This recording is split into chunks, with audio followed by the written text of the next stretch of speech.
స్తుతి ఆరాధనల ద్వారా ప్రభువారిని మనం ఎంతగానో ఆరాధించున్నాము.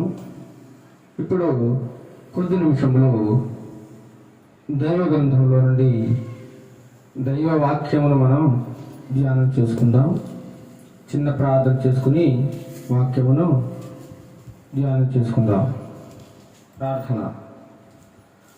నిన్న నేడు నిరంతరం ఏకరీతిగా ఉన్న మా దేవ, నీకే వందనాలు స్తోత్రాలు చెల్లిస్తున్నాము నాయన. ఇంతవరకు ఆరాధనలో ఉన్నారు ప్రభా. కొద్దిమందిగా కొడుకుని నిన్ను స్తుతించి ఉన్నాము, ఆరాధించున్నాం ప్రభా. మీరు మా మధ్యలో ఉన్నారని, మా మధ్య సంచారం చేస్తున్నారని, ఆత్మరూపుడుగా మా మధ్యలో నివసిస్తూ ఉన్నారని మేము నమ్ముచున్నాం ప్రభా. మీరు సర్వాంతర్యామి, సర్వ సృష్టికర్త ప్రభా. ప్రతి చోట మీరున్నారు ప్రభా.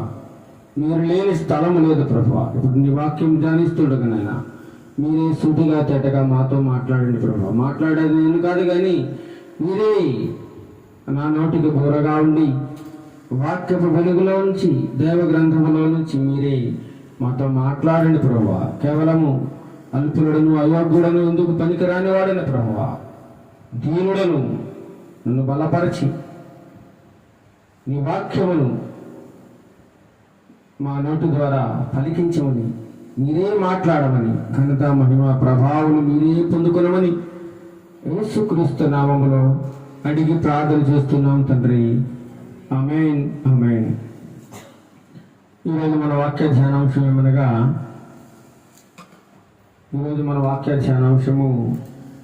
శ్రమలలో నిరీక్షణ సాధ్యమా? చెప్పండి. శ్రమలలో నిరీక్షణ సాధ్యమా? శ్రమలలో మనం ఏం కలిగి ఉండాలట? నిరీక్షణ కలిగి ఉండాలి. శ్రమలు సంభవిస్తూ ఉన్నప్పుడు, ఇబ్బందులు సంభవిస్తూ ఉన్నప్పుడు, బాధలు ఒకదాని తర్వాత ఒకటి పెరిగిపోతూ ఉన్నప్పుడు, ఇబ్బందులు కూడా ఒకదాని వెంబడి ఒకటి పెరిగిపోతూ ఉన్నప్పుడు, కష్టం మీద కష్టం కలుగుతూ ఉంటే, శ్రమల మీద శ్రమలు సంభవిస్తూ ఉంటే, వాటన్నిటినీ తట్టుకొని బ్రతకడం సాధ్యమంటారు? చెప్పండి. అవన్నీ భరించడం సాధ్యమా? శ్రమలలో నిరీక్షణ కలిగి జీవించడం సాధ్యమా అనేటువంటి విషయాన్ని మనం ఈరోజు నేర్చుకోబోతా ఉన్నాం. భరించలేని శ్రమలు కలిగితే తట్టుకొని నిలబడే అవకాశం ఈ మనిషికి ఉంటుందా? చాలా శ్రమలు సంభవించినప్పుడు, భరించలేని కష్టాలు వచ్చినప్పుడు చాలామంది ఏమనుకుంటారంటే, నాకే ఎందుకు ఇన్ని శ్రమలు రావాలి, నాకే ఎందుకు ఇన్ని కష్టాలు, నేను ఏ పాపం చేశాను, నేను ఏ దోషం చేశాను, ఎందుకు నాకు ఈ కష్టాలు, ఎందుకు నాకు ఈ శ్రమలు, ఈ శ్రమల నుంచి విడిపించి నాథుడు ఎవరు లేరా, ఈ శ్రమల తర్వాత నాకు సుఖం రాదా, నెమ్మది కలిగి జీవించే అవకాశం నాకు నా జీవితంలో కలగదా అని చాలామంది అనుకుంటూ ఉంటారండి. కొంతమంది ఏమనుకుంటారంటే, నీతిగా నిజాయితీగా బ్రతుకుతూ ఉంటే ఈ కష్టాలేంటి, నాకు ఈ కష్టాలేమిటి, నేను ఏ పాపం చేశాను, ఎందుకు నా కష్టాలు అని చాలామంది నిత్యం కూడా బాధపడుతూ ఉంటారు. కొంతమంది అనుకుంటారు, ఈ లోకంలో చాలామంది దేవుని ఎరుగని వారు, దేవుని తెలుసుకొని వారు చక్కగా హాయిగా విలాసవంతమైన జీవితాన్ని జీవిస్తున్నారు. వారేమో అన్యాయంగా, అక్రమంగా, నీతి నిజాయితీ ఏమీ లేకుండా మోసానికి బాధపడుతూ కూడా చాలా ప్రశాంతంగా బ్రతుకుతున్నారు, ఆనందంగా బ్రతుకుతున్నారు. మరి నాకెందుకు ఇన్ని శ్రమలు, బాధలు అని నిత్యం కూడా మానవులుగా మనం బాధపడుతూనే ఉంటాం. చేయని తప్పుకి శిక్ష అనుభవించడం, అన్యాయానికి గురవడం, నిందలు పడవలసి రావడం, ఇవన్నీ భరించి బ్రతకడం ఎవరికి సాధ్యమవుతుంది? ఇలా భరిస్తూ బ్రతకడం సాధ్యమా కాదా? ఇన్ని శ్రమలు, కష్టాలు, రోగాలు ఒకదాని తర్వాత ఒకటి వస్తూ ఉంటే తట్టుకొని బ్రతకడం ఎంత కష్టమో అది భరించే వారికి మాత్రమే తెలుస్తుందండి. భరించే వారికి మాత్రమే. హాయిగా జీవిస్తూ సుఖంగా బ్రతుకుతూ ఉన్నవారికి కష్టాలు పడేవారి యొక్క బాధ, ఇబ్బందులు పడేవారి యొక్క బాధ, వేదనతో కలత చెందుతూ ఉండేవారి యొక్క బాధ అర్థం కాదండి, అర్థం కాదు. జీవితంలో ఎంతగా నలిగిపోతూ నిరీక్షణ కలిగి ఉండడం అంటే కొంచెం కష్టమే. అందరి జీవితాల్లో అది సాధ్యం కాదండి. నిరీక్షణ కలిగి, ఏంటా నిరీక్షణ?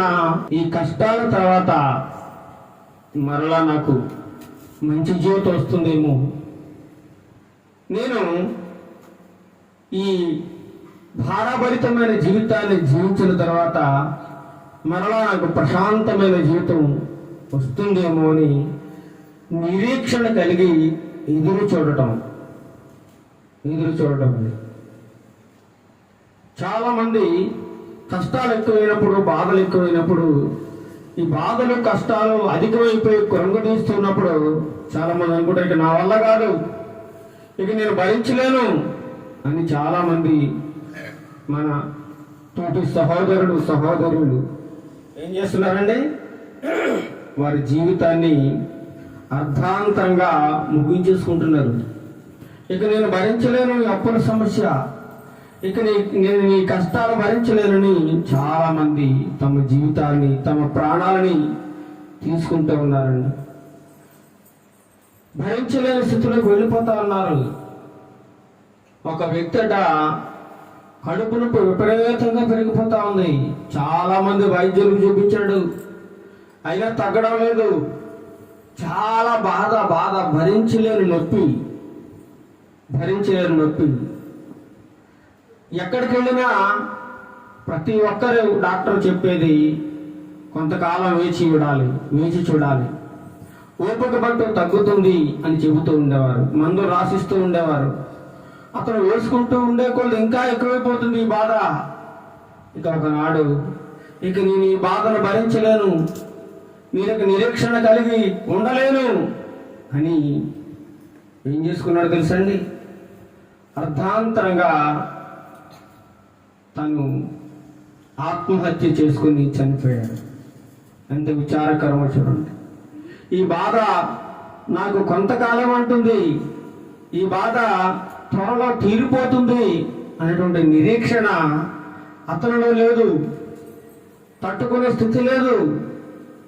ఏదైనా కొంచెం శ్రమ కలగగానే, కొంచెం ఇబ్బంది కలగగానే ఇదేం దేవుడురా బాబు, దేవుడు ఉంటే నాకు ఎందుకు ఇన్ని కష్టాలు, దేవుడు ఉంటే ఎందుకు ఇన్ని బాధలు, దేవుడు ఉంటే ఎందుకు ఇన్ని శ్రమలు, దేవుడు ఉంటే ఎందుకు ఇన్ని ఆర్థిక పరిస్థితులు, మరి దేవుడు చూస్తూ ఎందుకు సహాయం చేయడం లేదు అని మనలో చాలా మందికి అనిపిస్తూ ఉంటుందండి. చాలా మందికి అనిపిస్తూ ఉంటుంది. ప్రతి ఆదివారము క్రమం తప్పకుండా చర్చికి వెళుతున్నాను కదా, పాటలు పాడుతున్నాను కదా, ప్రార్థన చేస్తున్నాను కదా, నీతిగా నిజాయితీగా యథార్థంగా బ్రతుకుతున్నాను కదా, అయినా నాకెందుకు ఇన్ని కష్టాలు, అయినా నాకెందుకు ఇన్ని బాధలు అని చాలామంది అనుకుంటూ ఉంటారండి. మనకు వచ్చిన బాధలే చాలా పెద్ద బాధలు, పెద్ద శ్రమలు, ఇక తట్టుకోలేమని మనం అనుకుంటూ ఉంటాం.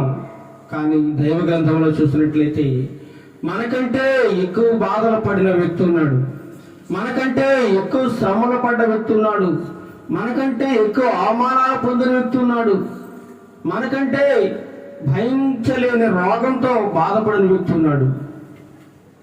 మరి అలాంటి వ్యక్తి నిరీక్షణ కలిగి జీవించాడు, ఓపికతో సహనంతో కనిపెట్టి జీవించాడండి. ఇన్ని బాధలు వచ్చిన, అవమానాలు వచ్చిన భరించి తట్టుకుని నిలబడిన వ్యక్తి దైవ గ్రంథంలో ఉన్నాడు. మన శ్రమలే చాలా గొప్పవి, మన ఇబ్బందులే చాలా గొప్పవి, చాలా పెద్దవి మన సమస్యలు. ఇవి ఎప్పటికీ తీరవు. ఇవి నన్ను బాధిస్తూ ఉన్నాయి, ఇక నేను భరించలేను, ఇక చనిపోతాను, చావే పరిష్కారం అని చాలా మంది తెలియక క్షణికావేశంలో ఎంతో మంది తమ జీవితాలను సర్వనాశనం చేసుకుంటూ తమ ప్రాణాలను తీసుకుంటా ఉన్నారని చాలా మంది.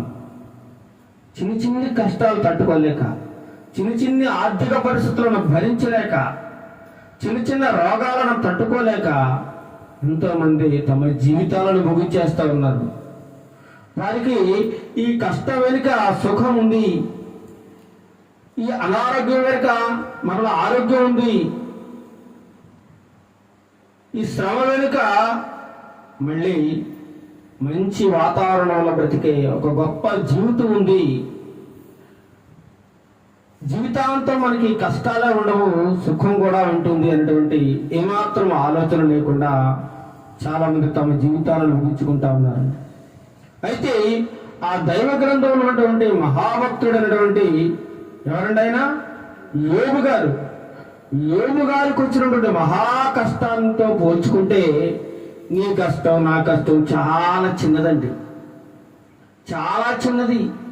మరి అలాంటి గొప్ప కష్టాలు అతన్ని నిలువురా దహించి వేస్తూ ఉండే కూడా చాలా ఓపికతో సహనంతో నిరీక్షణ కలిగి భరించాడండి యోబు భక్తుడు. చాలా ఓర్పు, చాలా సహనం. మనమైతే తట్టుకోలేము. చిన్న బాధ కలిగితే నేనైనా మీరైనా ఇంకెవరైనా సరే తట్టుకోలేము. చిన్న నొప్పి వస్తే తట్టుకోలేము. చిన్న గాయం తగిలితే, చిన్న ముళ్ళు గుచ్చుకుంటే తట్టుకోలేము. చాలా భరించలేని నొప్పి కలిగి ఇంకెందుకు ఈ జీవితం అన్నంతగా మనం బాధపడిపోతూ ఉంటామండి. చిన్ని కష్టాలను తట్టుకునే శక్తి మనకు ఉండటం లేదు. మరి భయంకరమైన కష్టాలు వచ్చినప్పుడు ఆ మహాభక్తుడు ఎలా భరించాడో ఒకసారి ఆలోచించండి. ఎంత గొప్పగా తట్టుకున్నాడో ఒకసారి ఆలోచించండి. అందుకే అంటాడు మహాజ్ఞానుడు సొలొమోను భక్తుడు అంటాడు, సామెతల గ్రంథము 24వ అధ్యాయం 10వ వచనం చూసినట్లయితే, సామెతల గ్రంథము 24వ అధ్యాయము 10వ వచనంలో ఒక గొప్ప మాట సొలొమోను భక్తుడు వ్రాస్తా ఉన్నాడు. చెప్పండి. శ్రమ దినమున నీవు కృంగిన యెడల నీవు ఎలాంటి వాడవు? చేతకాని వాడవగుదువు. శ్రమ వచ్చేసిందని, కష్టం వచ్చేసిందని, బాధ వచ్చేసిందని, నిన్నెవరో అవమానించారని, నిందించారని, నీ మీద లేనిపోని మాటలు అన్నారని నువ్వు కృంగిపోతే, నువ్వు బాధపడిపోతే, ఇక ఈ జీవితం నాకెందుకు అని ఒకవేళ నువ్వు అనుకుంటే నువ్వు ఎలాంటి వాడవట? చేతకాని వాడివి, పురికివాడివి. శ్రమ దినమున నీవు కృంగిన యెడల నీవు చేతకానివాడు వగుదు. చేతకానివాడు, పురిగొడివి. ఆ చిన్న కష్టం వస్తే భయపడిపోతావు, చిన్న శ్రమ వస్తే భయపడిపోతావు.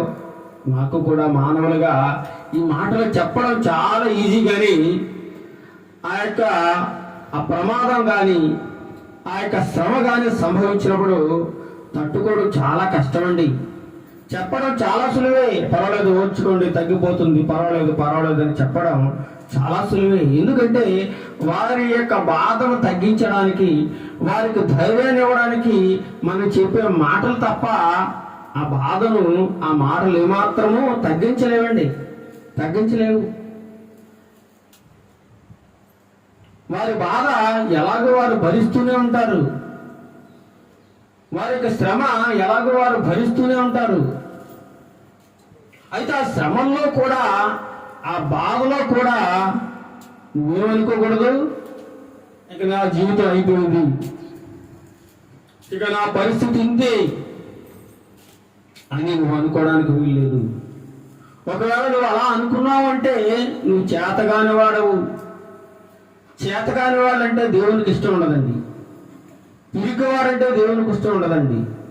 ధైర్యంగా బ్రతకాలి, ఓర్పుతో సహనంతో తట్టుకుని జీవించాలి. అలాంటి వారంటేనే దేవునికి చాలా ఇష్టం. అందుచేతనే శ్రమలు వచ్చినప్పుడు బాధలు వచ్చినప్పుడు, నిందలు వచ్చినప్పుడు నీ మీద నిర్నిమిత్తముగా నువ్వే తప్పు చేయకపోయినా సరే నీ మీద కొన్నిసార్లు నిందలు మోపేస్తూ ఉంటారు. నిన్ను అవమానపరచాలని చూస్తారు, నిన్ను గాయపరచాలని చూస్తారు, నిన్ను హేళన చేయాలని చూస్తారు, నీ ఆర్థిక పరిస్థితులను ఎగతాళి చేస్తూ ఉంటారు. నీ ఆర్థిక పరిస్థితులను చూసి నవ్వుతూ అవహేళనగా మాట్లాడుతూ ఉంటారు. వాడికి ఏమీ లేదు, వాడికి అంతే, వాడి బ్రతికంతే, వాడి పరిస్థితి ఏమీ బాగాలేదు, మారలేదు అని చాలా మంది ఎగతాళి చేస్తూ ఉంటారు. అలాంటి సమయాలు నువ్వు ఏం కాకూడదు, కృంగిపోకూడదు, బాధపడిపోకూడదు. ఇవన్నీ కూడా ఈ అవమానాలని కూడా ఒక రోజున దేవుడు ఎలా మార్చబోతున్నాడు? ఆశీర్వాదాలుగా మార్చబోతా ఉన్నాడు. అవమానం వెనుక ఆశీర్వాదం ఉందని, కష్టం వెనుక సుఖం ఉందని ఏమండి మనం గ్రహించాలి. మానవులుగా ఆ మాత్రం చిన్న శ్రమకే మనం కృంగిపోతే ఎలా, బాధపడిపోతే ఎలా? అలా కృంగినేడలా, బాధపడినేడలా నువ్వు చేతకానివాడు అవుతావు. చేతకానివాడు ఉండకూడదు. ఓ క్రైస్తవుడా, ఓ ప్రియ దేవుని బిడ్డ, నువ్వు చేతకానివాడుగా ఉండకూడదు. ఎలాంటి శ్రమలు వచ్చినా, ఎలాంటి కష్టాలు వచ్చినా ధైర్యంగా నాకు ప్రభువు ఉన్నాడు, నా వెనుక నా దేవుడు ఉన్నాడు, నా కష్టం ఇది చాలా చిన్నది దేవుని దృష్టిలో. ఆయన ఒక్క మాటతో నా కష్టాలన్నీ తీరిపోతాయి, నా బాధలన్నీ తీరిపోతాయి, నా అవమానాలన్నీ తీరిపోతాయి, నా శ్రమలన్నీ తీరిపోతాయి, నా అనారోగ్య పరిస్థితులన్నీ తీరిపోతాయని మనం నిత్యము ఆయన్ని తలంచుకుని ఆయన మీదే ఆధారపడి ఆయన కోసం, ఆయన మాట కోసం నిరీక్షణ కలిగి జీవించాలని. నిరీక్షణ. రోమీయులకు రాసిన పత్రిక 8వ అధ్యాయము 18వ వచనంలో చూడండి. రోమీయులకు రాసిన పత్రిక 8వ అధ్యాయము 18వ వచనంలో మన ఎడల ప్రత్యక్షము కాబోవు మహిమ ఎదుట ఇప్పటి కాలపు శ్రమలు ఎన్న తగినవి కావని ఎంచుచున్నాను. చూడండి, అపోస్తలుడైన పౌలు గారు మాట్లాడుతున్నాడు. ఎంత గొప్ప ధైర్యమో చూడండి. ఆయనకు ఎన్నో శ్రమలండి, ఎన్నో ఇబ్బందులు, ఎన్నో ఆర్థిక పరిస్థితులు, ఎన్నో అనారోగ్య సమస్యలు, ఎన్నోసార్లు ఆయన జైల్లో పెట్టి బంధించేశారండి, ఎన్నోసార్లు కొట్టారు, ఎన్నోసార్లు గాయపరిచారు, ఎన్నోసార్లు అవమానపరిచారు. అయినా సరే నా ప్రభు నా తోడు ఉన్నాడు, ఆయన నాకుండగా ఈ శ్రమలు, ఈ బాధలు, ఈ ఇబ్బందులు, ఈ కష్టాలు నన్ను ఏమి చేయలేవని ధైర్యంగా ముందుకు సాగిన మహా గొప్ప భక్తుడు అపోస్తలుడైన పౌలు గారండి. ఏమంటున్నాడు? మన ఎడల ప్రత్యక్షము కావు మహిమ ఎదుట, మన ఎదుట ప్రత్యక్షము కాబోతుంది దేవుని యొక్క మహామహిమ. ఆ నిత్యత్వాన్ని చూసే రోజు ఒకటి ఉంది, ఆ ప్రభువారిని స్వయంగా చూసే రోజు ఒకటి ఉంది, ఆ నిత్యరాజ్యములో ఆయనతో ముఖాముఖిగా మాట్లాడే రోజు ఒకటి ఉంది, మనం ఆయనతో కలిసి సంతోషించి ఆనందించే రోజు ఒకటి ఉంది. అలాంటి రోజు మన జీవితంలో రాబోతూ ఉన్నప్పుడు ఇప్పటి కాలపు శ్రమలు, ఈ కొద్ది శ్రమలు ఇవేమీ ఎన్న తగినవి కావు. ఈ లోకంలో బ్రతికినంత కాలము శ్రమ అనుభవించినా పర్వాలేదు. ఈ లోకంలో లాజరు అనే దరిద్రుడు ఏం చేశాడండి? బ్రతికినంత కాలము కష్టాలు అనుభవించాడు, బాధలు అనుభవించాడు, ఆకలి చావులు, ఆకలి తప్పులు ఎన్నో భరించాడండి, ఎన్నో భరించాడు. అదే సమయంలో ధనవంతుడు కూడా ఈ లోకంలో ఎంతో సుఖాన్ని అనుభవించాడు, ఎంతో విలాసవంతమైన జీవితాన్ని అనుభవించాడు. లాజరు భయంకరమైన కటిక దరిద్రాన్ని అనుభవించాడు. వీరిద్దరికి ఉన్న గొప్ప తేడా ఏంటంటే, కటిక దరిద్రము, పేదరికము, కురుపులతో బ్రతికినటువంటి వ్యక్తి ఆ నిత్య రాజ్యములకు వెళ్ళిపోయాడు, దేవుని దగ్గరికి వెళ్ళిపోయాడు. కానీ ఈ లోకములో సుఖమైన జీవితాన్ని, విలాసవంతమైన జీవితాన్ని అనుభవించిన ఆ ధనవంతుడు నరకానికి వెళ్ళినట్లుగా మనం చూస్తా ఉన్నాం. నరకానికి వెళ్ళినట్లు. ఈ లోకములో ఈ శ్రమ, బాధ, ఇబ్బంది, కరువు, కాటకాలు ఇవన్నీ నిన్నేమి చేయలేవు. ఇవన్నీ నిత్యరాజ్యానికి ఆటంకాలు కావండి. ఇవన్నీ కూడా మన ఆత్మీయ జీవితంలో ఒక గొప్ప పాఠాలు. ఆత్మీయ జీవితంలో ఎదగడానికి ఈ కష్టాలు మనకి సంభవిస్తూ ఉంటాయట. కష్టాలు రావాలండి. కష్టాలు లేకపోతే ఆత్మీయ జీవితంలో అభివృద్ధి పొందలేము. ఆత్మీయ జీవితంలో పైకి ఎదగాలంటే విశ్వాసికి శ్రమలు, కష్టాలు, ఇబ్బందులు, బాధలు ఇవన్నీ రావాలి. దేవుని యొక్క మహా గొప్ప మహిమ ఏమిటో తెలుసుకోవాలంటే ఈ శ్రమలు సంభవించాలి. చూడండి, మన ఎడల ప్రత్యక్షము కావు ఆ మహిమ ఎదుట ఇప్పటి కాలపు శ్రమలు ఎన్నతగినవి కాదని ఎంచుచున్నానని పౌలు గారు సెలవిస్తా ఉన్నారు. 2వ కొరింథీయులకు రాసిన పత్రిక 1వ అధ్యాయం 5వ వచనంలో కూడా 2వ కొరింథీయులకు రాసిన పత్రిక 1వ అధ్యాయం 5వ వచనం, క్రీస్తు యొక్క శ్రమలు మా యందు ఎలాగూ విస్తరించుచున్నావో అలాగే క్రీస్తు ద్వారా ఆదరణయు మాకు విస్తరించుచున్నది. నువ్వు ఎప్పుడైతే శ్రమ అనుభవిస్తుంటావో, నువ్వు ఎప్పుడైతే కష్టం అనుభవిస్తుంటావో, నువ్వు ఎప్పుడైతే బాధ అనుభవిస్తుంటావో, ఆ బాధలో, కష్టాల్లో, ఆ శ్రమల్లో దేవుడు ఓదార్పు దయచేస్తాడండి. ఆదరణ దయచేస్తూ ఉంటాడు. నీకు భరించలేని శ్రమలంటూ దేవుడు పెట్టడు. నువ్వు ఎంతవరకు భరించగలవో, ఎంతవరకు ఓర్చుకోగలవో, ఎంతవరకు సహించుకోగలవో అంతవరకు మాత్రమే నీ జీవితంలో ఈ బాధలను దేవుడు అనుమతిస్తూ ఉంటాడు. అంతకు మించి నీకు ఎక్కువ రావండి. అంతకు మించి ఎక్కువేమి రావు. మళ్ళీ ఆ బాధల్లో కూడా నీకు ఏం కలుగుతుందట? ఆదరణ. ఆ బాధల నుంచి ఎలా తప్పించబడాలి, ఆ ఇబ్బందుల నుంచి ఎలా తప్పించబడాలి, ఆ కష్టం నుంచి ఎలా బయటపడాలనేది దేవుడు నీకు గొప్ప ఆలోచన ఇస్తాడు, గొప్ప ఆదరణ ఇస్తాడు, గొప్ప ఓదార్పిస్తాడు. నిన్ను కష్టాల నుండి నడిపిస్తూ గొప్ప మహామహిమలోనికి దేవుడు తీసుకెళ్తాడంట. అందుకే అంటాడు యోబు గ్రంథంలో, యోబు భక్తుడు 5వ అధ్యాయం 19వ వచనంలో, యోబు గ్రంథం 5వ అధ్యాయం 19వ వచనంలో చదవండి. 6 బాధల్లో నుండి, ఎన్ని బాధల్లోంచి? 6 బాధలలో నుండి ఆయన నిన్ను విడిపించును. 7 బాధలు కలిగినను నీకు ఏ కీడు తగలదట. ఎంత గొప్ప నిరీక్షణ చూడండి. యోబు గారికి ఎంత గొప్ప నిరీక్షణ. యోబు గారికి చక్కని సలహా, చక్కని ఆదరణ. 6 బాధలు కలిగినను ఆయన నిన్ను విడిపిస్తాడు. 6 బాధల్లోంచి విడిపిస్తాడు. 7 బాధలు కలిగినా సరే నీకు ఏ కీడు తగలదు. అంత గొప్ప ఆదరణ ఇస్తున్నాడు దేవుడు. అంత గొప్ప ఆదరణ. చూడండి, యోబు గ్రంథంలో 1వ అధ్యాయం మనం చూసినట్లయితే కొద్ది నిమిషములు యోబు గారి యొక్క కష్టము గురించి, యోబు గారి యొక్క శ్రమ గురించి మనం కొంచెం ధ్యానం చేద్దాం. కష్టాల్లో మనం బయటపడాలంటే, కష్టాల్లో ఓదార్పు కలగాలంటే, అనారోగ్య పరిస్థితుల్లో మనకి ధైర్యం కలగాలంటే మనం ఎవరిని గుర్తు చేసుకోవాలండి? యోబు గారిని గుర్తు చేసుకోవాలి. యోబు గారిని. యోబు అనగా దేవుని వైపు తిరిగిన వాడని అర్థం.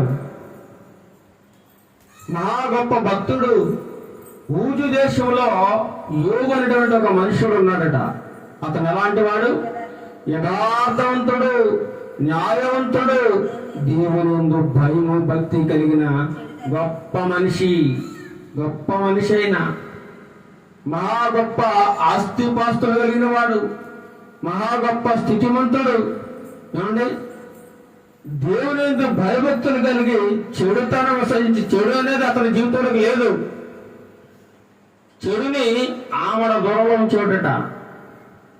చెడు అంటే తనకు అసహ్యం. అంత గొప్ప జీవితాన్ని జీవించిన వాడు. అతనికి చక్కగా 7 కుమారులు, 3 కుమార్తెలు, 7,000 గొర్రెలు, 3,000 ఒంటెలు, 500 జతల ఎడ్లు, 500 ఆనగాడులు కలిగి బహుమంది పనివారితో ఆస్తి చాలా ఎక్కువగా కలిగి హాయిగా ప్రశాంతంగా జీవిస్తా ఉన్నాడు. ఆ తూర్పు దిక్కులో అతను వంటి ధనవంతుడు గాని, అతను వంటి గొప్ప స్థితిమంతుడు గాని ఇంకెవ్వరు లేరట. అంత చక్కగా ఉన్నాడు, అంత చక్కగా తన కుటుంబం అంతా హాయిగా ప్రశాంతంగా దేవునిలో కొనసాగుతున్న కుటుంబం అండి.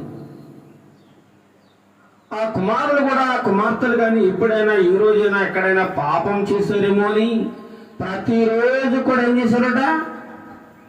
ప్రతిరోజు కూడా వారి పాపము నిమిత్తము ఏం చేశారట? ప్రార్థన చేస్తూ పాపానికి పరిహారం చెల్లించారట, ప్రాయశ్చిత్తం చేసుకునేవారట. ఒకవేళ యోబు కుమారులు కానీ తమ హృదయాల్లో దేవుని దూషించి పాపం చేశారేమో అని వారిని పవిత్రపరిచి అరుణోదయములు లేచి వారిలో ఒక్కొక్కరి నిమిత్తమే దహన బలి అర్పిస్తూ వచ్చేవాడట. యోబు నిత్యము అలా చేస్తూ ఉండేవాడు. ఎంత గొప్ప నీతిమంతుడు చూడండి. అందుకే చరిత్రలోకి ఎక్కాడని యోబు మహానీతిమంతుడు, మహా యథార్థవంతుడు, సత్యవంతుడు అని ఈరోజు మనం మాట్లాడుకుంటా ఉన్నాం. చాలా ప్రశాంతంగా సాగిపోతుందండి జీవితం. ఎటువంటి బాధ లేదు, కష్టం లేదు, ఇబ్బంది లేదు, శ్రమ లేదు, ఎటువంటి ఇరుకు శోధన ఏమీ లేకుండా ప్రశాంతంగా మన జీవితాలు కొనసాగుతూ ఉన్నప్పుడు సాతానుడు ఏం చేస్తానండి? తట్టుకోలేడు, వారవలేడు, భరించలేడు. నేను సుఖముగా హాయిగా బ్రతుకుతున్నామంటే వాడికి ఒక పక్కన వాడికి చాలా భయం కలుగుతూ ఉంటాం. వాడు తట్టుకోలేడు, అసూయ చెందుతూ, ఈర్ష్య చెందుతూ ఎలాగైనా వీడిని కష్టం పెట్టాలి, ఎలాగైనా వీరి జీవితాల్లోకి ఏం పంపించాలి, శ్రమను పంపించాలని ఎంతగానో ఉళ్ళూరుతూ ఉంటాడట. అలాగే యోబు గారి జీవితంలో కూడా దేవునితో మాట్లాడి, దేవుని సన్నిధికి వెళ్ళి దేవదూతలతో కలిసి అక్కడ దేవుని యొక్క పరలోక రాజ్యములో సాతాను ఉన్నప్పుడు దేవుడు మాట్లాడాడు. భూలోకములో నా ప్రియ భక్తుడున్నాడు యోబు, అతడు యథార్థవంతుడు, న్యాయవంతుడు, సత్యవంతుడు, అలాంటి వ్యక్తి భూమి మీద ఎవరు లేడు అని సాక్ష్యం ఇచ్చినప్పుడు ఏం చేశారట? సాతానుడు ఎందుకుండడు? నువ్వు అతని చుట్టూ కంచి వేసి అతన్ని కాపాడుతూ అతనికి కావాల్సిన సమస్తాన్ని ఇచ్చేసి హాయిగా ప్రశాంతంగా బ్రతకడానికి అన్ని వనరులు ఇచ్చినప్పుడు నిన్నుగాక ఇంకెవరిని స్తుతిస్తాడు, ఆరాధిస్తాడు?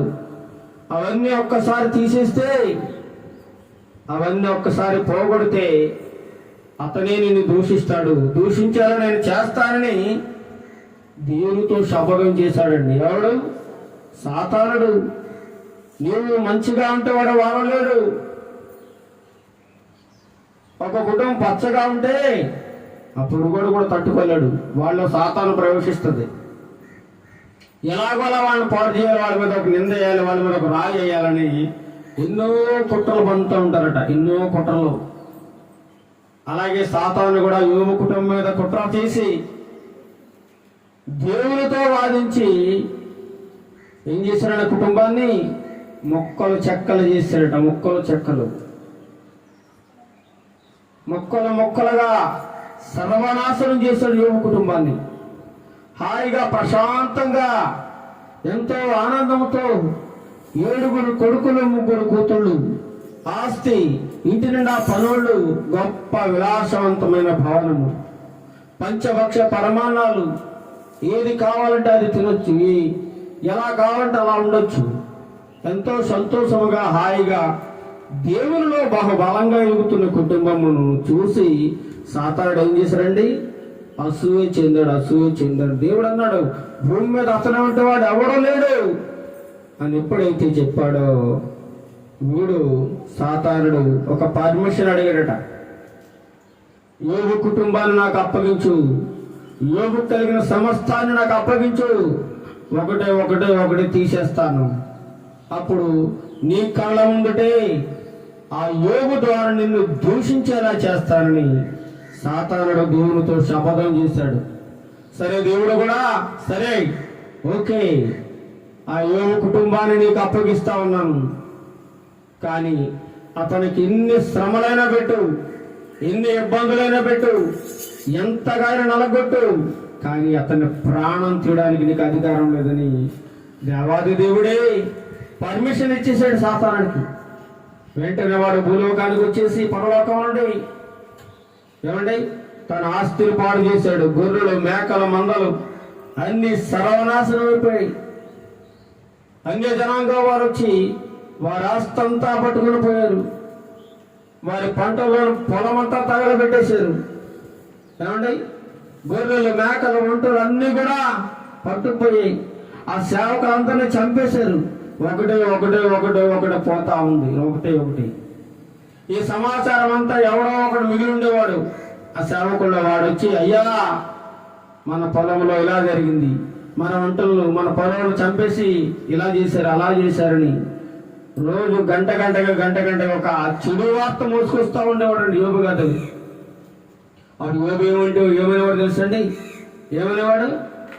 దేవుడే ఇచ్చాడు, దేవుడే తీసుకున్నాడు, పోతే పోనాయి అన్నాడు. పోతే పోనాయి. ఎంత గొప్ప మాట చూడండి. మనం అనగలమా చెప్పండి?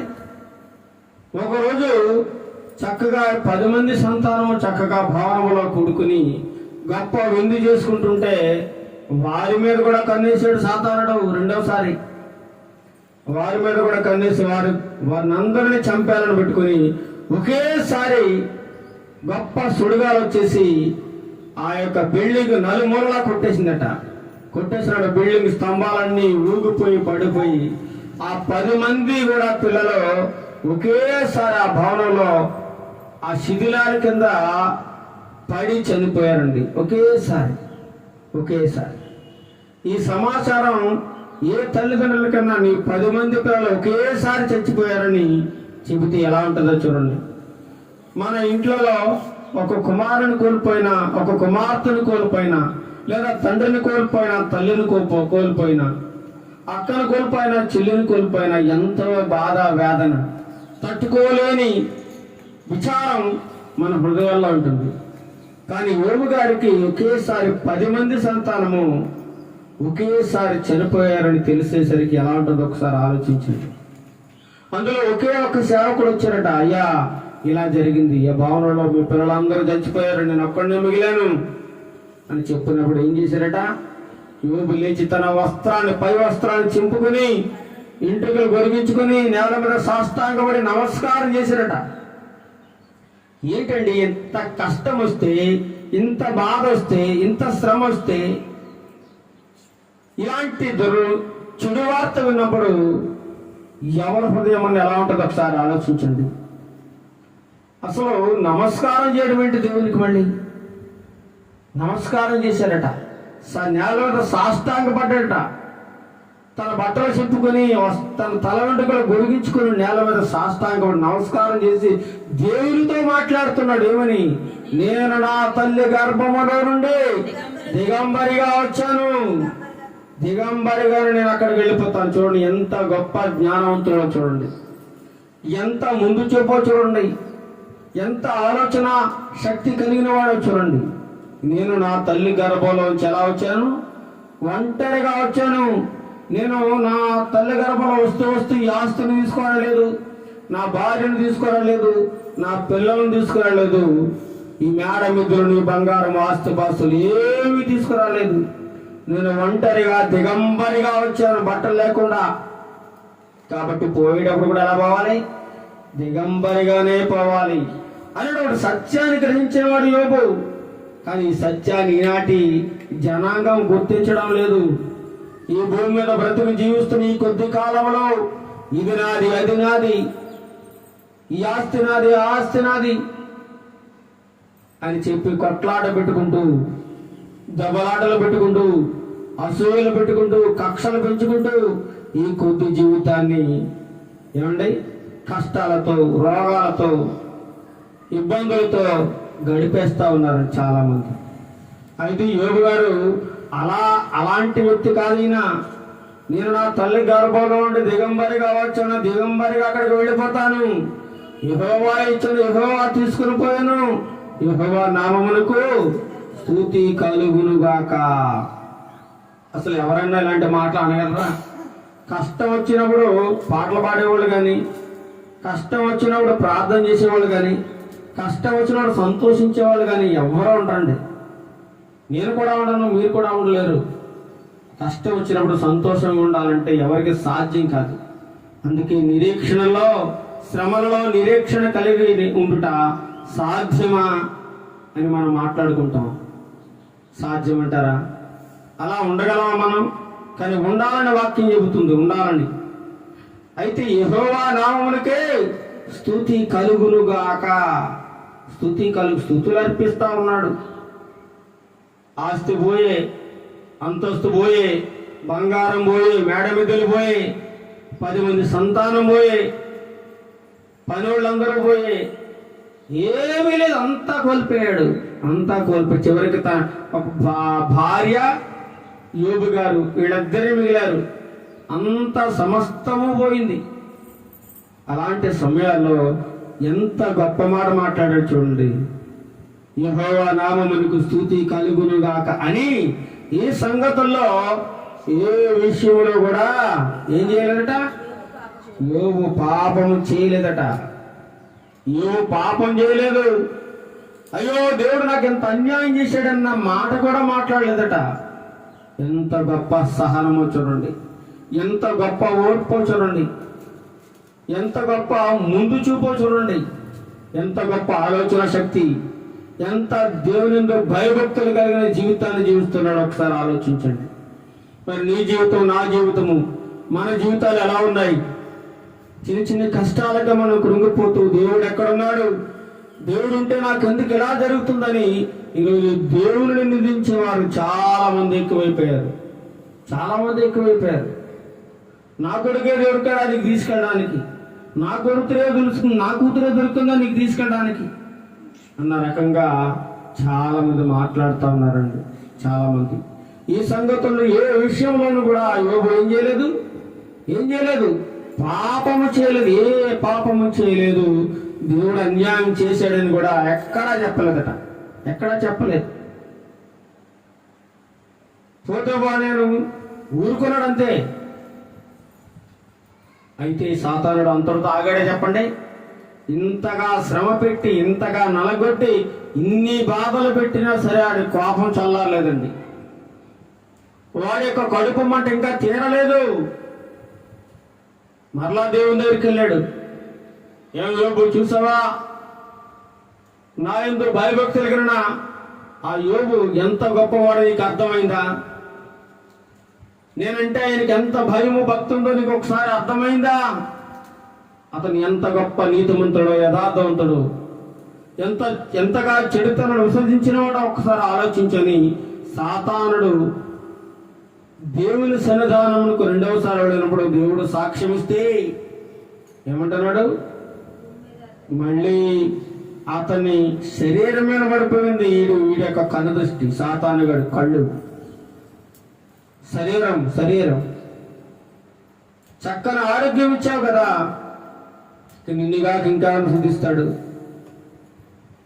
అని చెప్పి చర్మమును కాపాడుకున్నటకే మంచి చర్మమును, తన ప్రాణమును కాపాడుకున్నకే తనకు కలిగినది యావత్తును నరుడిచ్చును కదా అంటున్నాడు.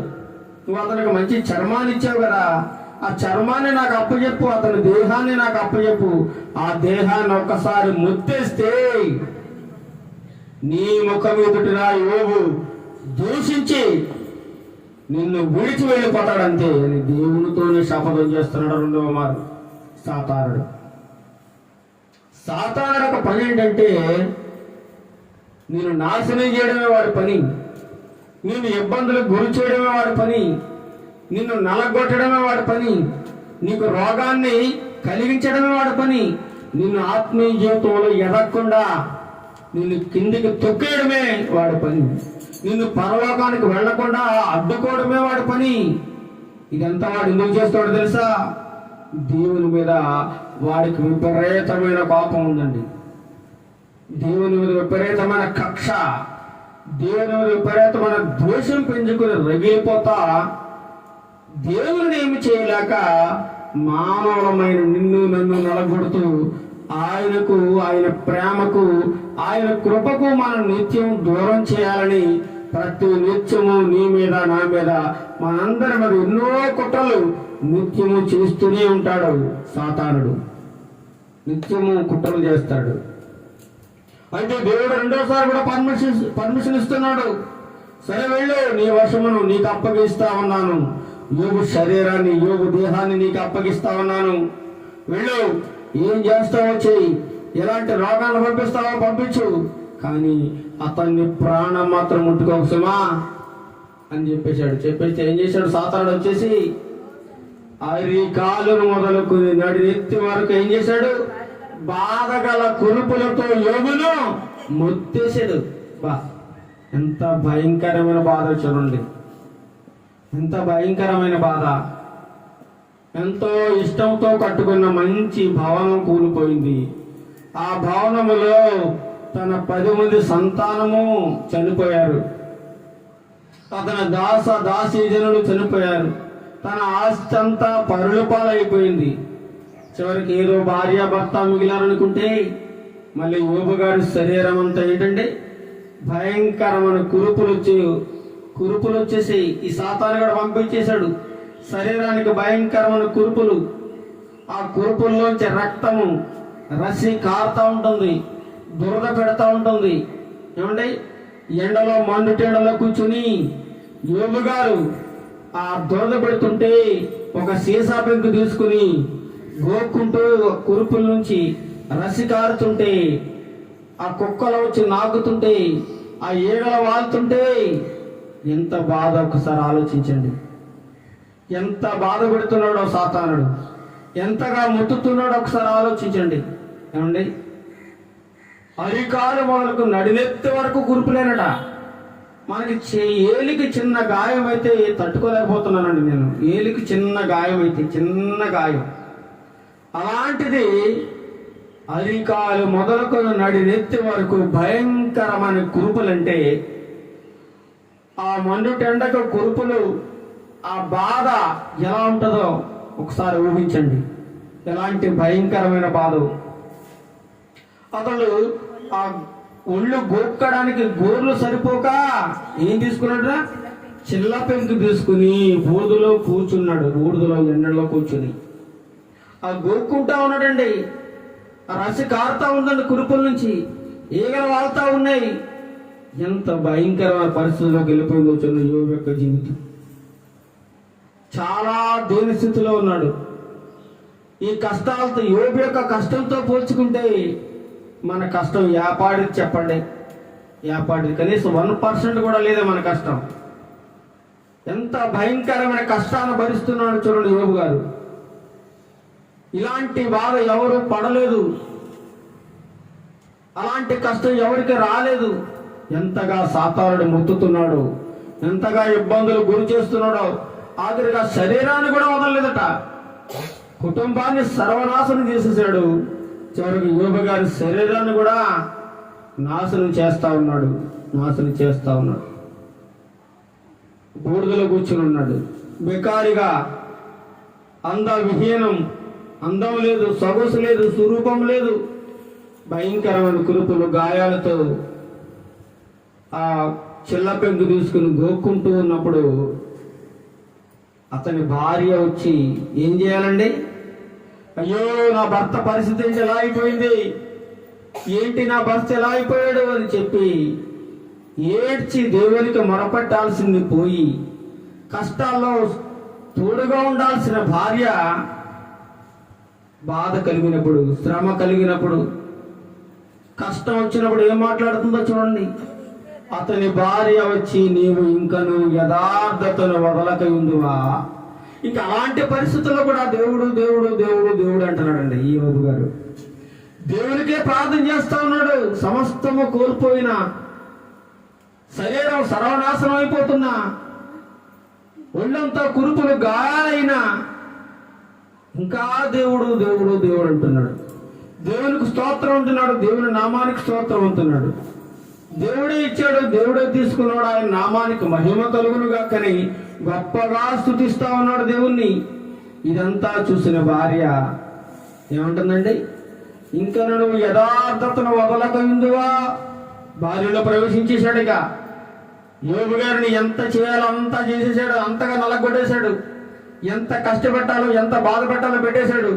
అయినా యోబు ఎక్కడా లొంగడం లేదు, సాతానుకు లొంగడం లేదు. ఒక్క మాట అంటాడేమో చూస్తున్నాడు సాతానుడు, దేవుణ్ణి తిడతాడేమో, ఏంటి ప్రభా నాకు బాధ పెట్టావని అంటాడేమో, ఏంటి ప్రభా నిన్ను నమ్ముకున్నందుకు నాకు ఇంత కష్టం వచ్చింది అని అంటాడేమో అని ఎదురు చూస్తా ఉన్నాడు. కానీ ఎక్కడా నోటి మాటతో ఆయన్ని దేవుని దూషించలేదట, ఎక్కడా దూషించలేదు. ఇక భార్యలోకి ప్రవేశించాడు. భార్య ద్వారానా ఇబ్బంది పెట్టాలి, భార్య ద్వారానా కష్టపెట్టాలి, అతని మనసును గాయపరచాలని భార్యలోకి ప్రవేశించి భార్యతో మాట్లాడుతూ ఉన్నాడు. ఇంకా నువ్వు యథార్థ వదలకు ఉందువా? దేవుని దూషించి ఏమంటుంది? చచ్చిపో. ఇంకా దేవుడు దేవుడు దేవుడు అంటున్నాడు. ఎందుకు వచ్చిన బతుకు నీది? నీది ఒక బతుక. మన ఆస్తి పోయింది, మన 10 మంది పిల్లలు పోయారు, మన దాసీలు పోయారు, గొర్రెలు మేకలు ఒంటలు పశువులు ఇవన్నీ పోయాయి. మన ఈ తూర్పు దిక్కులో మనమే గొప్ప ధనవంతులం. అలాంటిది ఈరోజు ఏమీ లేకుండా 0 స్థాయికి వెళ్ళిపోయాం మనం. ఇంకా నువ్వు దేవుడు దేవుడు అంటే ఎక్కడున్నాడు దేవుడు? ఏం బ్రతుకునేది? చచ్చిపోయి ఇంకా ఈ బాధ నేను చూడలేకపోతున్నానని కట్టుకున్న భార్య నిందిస్తూ అవమానపరుస్తూ దుర్మార్గంగా మాట్లాడుతుందండి. అతను ఆ కష్టంలో ఉంటే ఓదార్చాల్సింది పోయి అతనికి ధైర్యం చెప్పాల్సిన భార్య ఇంకా నిందిస్తూ అవమానపరుస్తూ హేళనగా ఇంకా గాయపరుస్తుంది, ఆయన్ని ఇంకా గాయపరుస్తుంది. ఈనాడు కూడా కొంతమంది భార్యలు భర్తలను గాయపరుస్తుంటారు తమ మాటలతో బాధించేవారు ఉన్నారండి, బాధించేవారు ఉన్నారు. అదే విధముగా భార్యలను భర్తలు బోధించేవారు ఉన్నారు. అయితే యోబు గారి యొక్క భార్య ఏముంటుంది? ఇంకా దేవుడు ఎందుకు? దేవుడు ఎక్కడున్నాడు? దేవుడు లేడు. దేవుడు ఉంటే మనకి ఇన్ని కష్టాలు ఎందుకు వస్తాయి? దేవుడు ఉంటే మనకి ఇన్ని శ్రమలు ఎందుకు వస్తాయి? దేవుడు ఉంటే మన పిల్లలు ఎందుకు లేచిపోతారు? దేవుడు ఉంటే మన ఆస్తి ఎందుకు పోతుంది? దేవుడు లేడు. ఇక దేవుడు లేడని నువ్వు కూడా చెప్పేసి చచ్చిపోయాక నేను చూడలేకపోతున్నాను నీ బాధ అని మాట్లాడుతుంది భార్య, సొంత భార్య. అప్పుడు ఏమంటున్నాడండి? ఏమంటున్నాడు? మూర్ఖురాలు మాట్లాడినట్లు మాట్లాడుతున్నావు, మూర్ఖురాలు మాట్లాడినట్లు మాట్లాడుతున్నావు. సుమా నోరు జాగ్రత్త పెట్టుకో, నోరు అదుపులో పెట్టుకో, ఏం మాట్లాడుతున్నావు అంటున్నాడు. అంత బాధలో ఉండి ఎవరన్నా మాట్లాడగలరా మాట? ఎవరు మాట్లాడలేనండి. ఇంత బాధ అనిపిస్తూ కూడా నువ్వు మూర్ఖురాలు మాట్లాడినట్టు మాట్లాడుతున్నావమ్మా. మనం దేవుని వల్ల ఎన్నో మేలు అనిపించాం కదా, ఎంతో సుఖాన్ని పొందుకున్నాం కదా, ఎంతో లాభం పొందుకున్నాం కదా. అప్పుడు నీకు దేవుడు అవసరం వచ్చాడా? అప్పుడు నీకు దేవుడు కావాలా? ఇప్పుడు కష్టం రాగానే, బాధ రాగానే, శ్రమ రాగానే, కీడు కలగగానే ఇవి కీడు అనుభవించడానికి మనం సరిపోమా? కేవలం దేవుని వల్ల సుఖం మాత్రమే మనం అనుభవించాలా? ఈనాడు కూడా చాలా మంది క్రైస్తవులు ఆశీర్వాదాలు మాత్రమే పొందుకోవడానికి సిద్ధంగా ఉన్నారండి, శ్రమలకు సిద్ధంగా లేరు. చాలా మంది సేవకులు కూడా విశ్వాసులను ఇదే భ్రమలోకి దింపేస్తా ఉన్నారు. మీరు ప్రభువుని నమ్ముకుంటే ఆశీర్వదింపబడతారు, మీకు గొప్ప ఆశీర్వాదం వస్తుంది, మీరు గొప్ప ఇల్లు కట్టుకుంటారు, మీ పిల్లలకు గొప్ప గొప్ప వివాహాలు అవుతాయి, మంచి ఉద్యోగాలు వస్తాయి, మీరు గొప్ప ధనవంతులు అయిపోతారు అని చెప్పి ఎంతసేపు వారికి ఆశీర్వాదాల గురించి చెబుతారు తప్ప శ్రమలు వస్తాయి, ఆత్మీయ జీవితంలో కష్టాలు వస్తాయి, నిందలు వస్తాయి, బాధలు వస్తాయి, అవమానాలు వస్తాయి, ఇవన్నీ తట్టుకొని ముందుకు సాగాలి. క్రైస్తవం అంటే పూలబాట కాదు, ముళ్ళబాట అనే సంగతిని చాలా మంది మరిచిపోయి వాక్యాన్ని బోధిస్తూ ఉన్నారు. వాక్యాన్ని అయితే ఇక్కడ యోబు గారు మనలాంటి స్వభావం కలిగిన వ్యక్తి కాదండి. కష్టం వస్తేనేమో కృంగిపోతాం, సుఖం వస్తే పొంగిపోతాం. కానీ అలాంటి వ్యక్తి కాదు. సుఖాల్లో కూడా దేవుని స్తుతిస్తూ ఉన్నాడు, కష్టంలో కూడా దేవుని స్తుతిస్తూనే ఉన్నాడు యోబు గారు. ఏ విషయంలో కూడా నోటి మాటతో కూడా ఆయన పాపం చేయలేదట. ఇంకా పైగా భార్యను మందలించాడు, భార్యకు బుద్ధి చెప్పాడు. మూర్ఖురాలా మాట్లాడకు. మన దేవుడి చేత నువ్వు మేలు అనుభవించడానికే ఉన్నావా? కీడు అనుభవించవా? నువ్వు బాధ వస్తే తట్టుకోవా? నీ భార్యకు బుద్ధి చెప్పాడు యోబు గారు. కానీ ఈనాడు అనేక మంది కష్టం రాగానే భార్యాభర్తలు ఏం చేస్తున్నారంటే కొంతమంది ప్రభువును వదిలేస్తా ఉన్నారు. ఎందుకు వచ్చిన దేవుడు మాకు? ఈ దేవుడు నమ్ముకున్నందుకు మా కష్టాలు ఎక్కువైపోయాయి. ఇంతకుముందు మాకు బాగానే ఉండేది, మా పరిస్థితి బాగుండేది. ఎప్పుడైతే ప్రభు నమ్ముకుని బాప్తిసం తీసుకున్నానో మా జీవితంలో కష్టం ఎక్కువైపోయింది, సుఖం లేదు, శాంతి లేదు అని చెప్పి ఏం చేస్తున్నారు?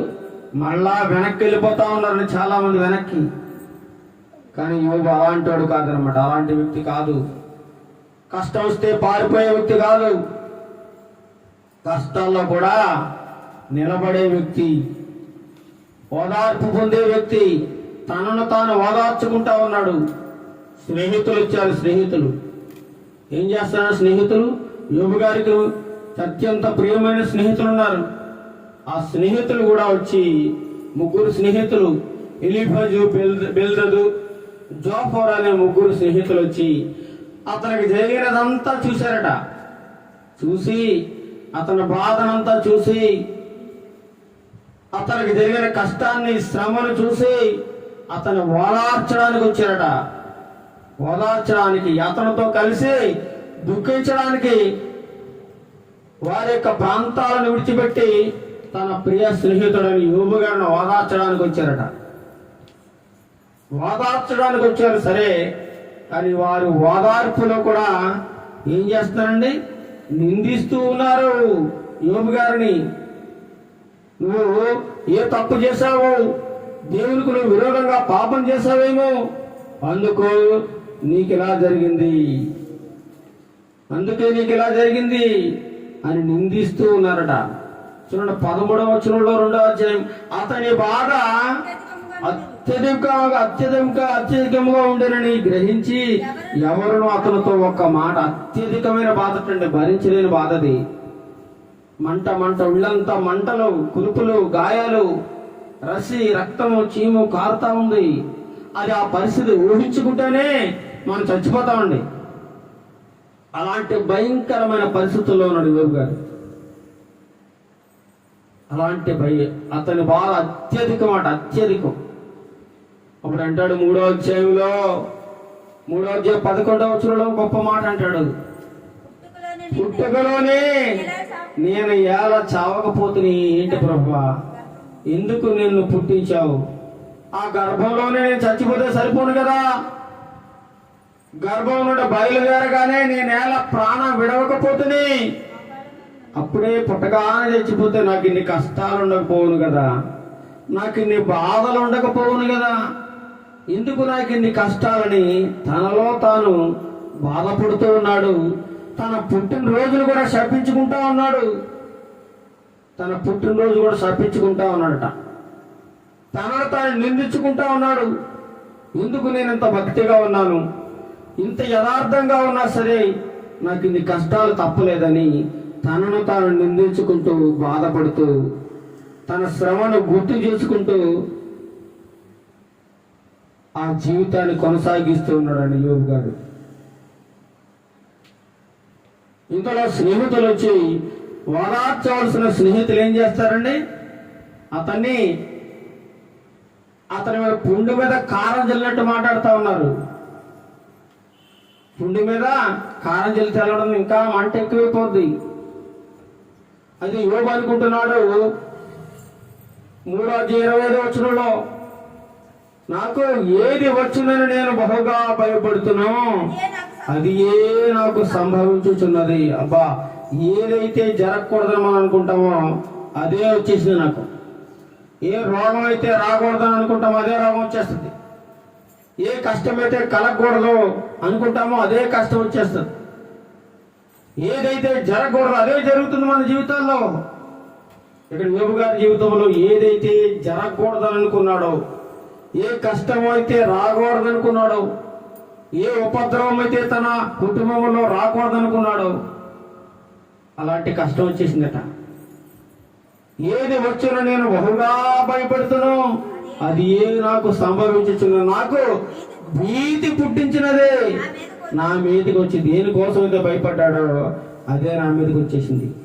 అయ్యో, నిత్యము ప్రార్థన చేస్తూ ఉంటేవాడు ఏమని, ఎక్కడైనా పాపం చేశారేమో, పిల్లలు పాపం చేశారేమో, నేను పాపం చేశానేమో, ఒకవేళ దేవుని ఒకటి ఎక్కడ నా మీదకి వచ్చేస్తుందో అని నిత్యము దేవునికి దహన బలులు అర్పిస్తూ ఉండేటట. ఏదైతే జరగకూడదు అనుకున్నాడో, ఏదైతే రాకూడదు అనుకున్నాడో అదే తన మీదకి వచ్చేసిందని భయపడతా బాధపడుతూ ఉన్నాడట. అదే అధ్యాయంలో 3:26 చూసినట్లయితే, నాకు నెమ్మది లేదు, సుఖం లేదు, విశ్రాంతి లేదు, శ్రమయే సంభవించుచున్నది. నాకు నెమ్మది లేదు, సుఖం లేదు, విశ్రాంతి లేదు. ఎక్కడ సుఖం అండి? ఒకప్పుడు చక్కగా హాయిగా ఆ ఇంద్ర భవనంలో విలాసవంతమైన పడక మీద, ఆ పాన్పుల మీద పడుకున్న వ్యక్తి ఈరోజు రోడ్డు మీద ఎండలో బూడిదలు పోసుకుని నెత్తి మీద, ఆ బూడిదలో ఆ ఒంటి నిండా కురుపులు, ఆ గాయాలను ఆ దురద పెట్టినప్పుడు ఆ సీసా పెంకుతో గోపుకుంటూ కూర్చున్న పరిస్థితులకు వచ్చేసారండి. ఎంత దీనావస్థలకు వస్తాడో, ఎంత భయంకరమైన పరిస్థితులకు వచ్చాడు. నాకు నెమ్మది లేదు, సుఖము లేదు, నాకు విశ్రాంతి లేదు, శ్రమయే సంభవించుచున్నదని మాట్లాడుతూ ఉన్నాడండి. 7:15 చూడండి. ఇంకెందుకు నా బ్రతుకు అని బ్రతుకు మీద అతనికి విరక్తి వచ్చేసింది. నిరీక్షణ లేకుండా మాట్లాడుతూ ఉన్నాడు యోబు గారు. 7:15 కావున నేను ఉరి తీయబడవలనని కూర్చున్నాను. ఎంత గొప్ప మాట చూడండి, ఇంత బాధలో మాట్లాడుతున్నాడు. ఎందుకు నాకు ఈ బతుకు, నేను ఉరి తీసేస్తే చాలు నన్ను, ఇంకా నాకెందుకు ఈ జీవితం, నాకెందుకు ఇంకా బతుకున్నానా, ఇంకా ఎందుకు నేను బతుకున్నాను, ఈయన ఎముకలను చూచుట కన్నా మరణమంతుడ నాకు ఇష్టము అంటున్నాడు. ఆ ఎముకలు చూడలేకపోతున్నాడండి. శరీరం అంతా కుళ్ళిపోయింది, ఆ ఎముకలకు అంటుకుపోయింది శరీరం. చాలా బాధ అండి, చాలా బాధ.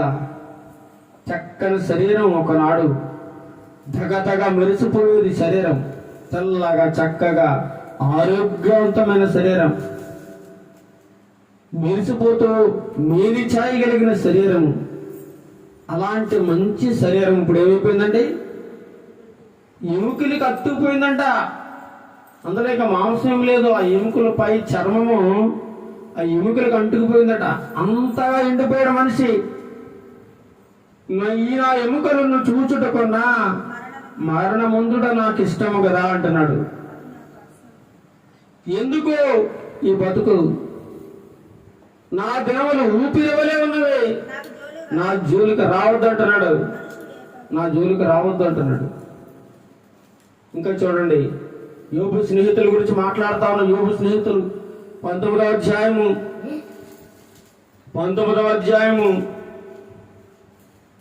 2వ వచనం చూడండి.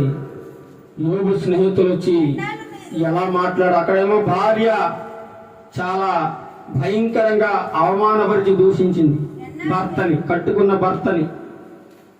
భర్తకి సహాయకారిగా ఉండాల్సిన భార్య, ఓదార్చాల్సిన భార్య, కష్టాల్లో తోడుగా అండగా నిలవాల్సిన భార్య ఎలా మాట్లాడింది చూడండి, ఎంత విచారకరమో.